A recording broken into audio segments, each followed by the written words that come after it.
Hub شہر میں جمعیت علماء اسلام کی صوبائی کال پر مکمل شٹر ڈاؤن ہڑتال جاری ہے۔ شہر کے تمام کاروباری مراکز، دکانیں، بینک اور پیٹرول پمپس بند ہیں، جبکہ سڑکوں پر ٹریفک معمول سے کم دکھائی دے رہا ہے۔ مختلف علاقوں میں کارکن گشت کر رہے ہیں اور ہڑتال کی نگرانی کر رہے ہیں، جس کے باعث شہر میں غیر معمولی سناٹا اور معمولات زندگی شدید متاثر ہے۔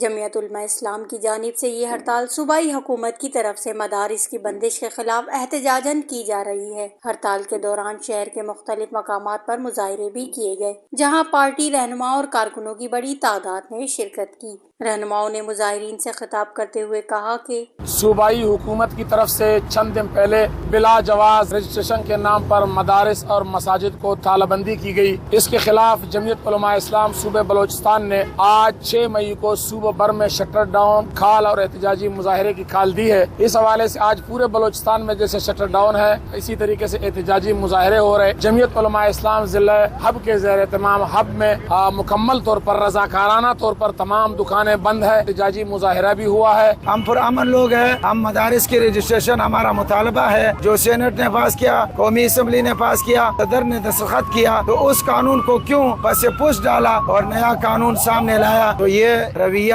انتہائی نامناسب ہے۔ اس کو ہم مدارس مساجد دشمنی سے کے مترادف سمجھتے ہیں۔ مظاہرین نے حکومت کے خلاف نعرے بازی بھی کی اور مطالبہ کیا کہ مدارس کو فوری طور پر کھولنے کی اجازت دی جائے۔ وش نیوز ہب۔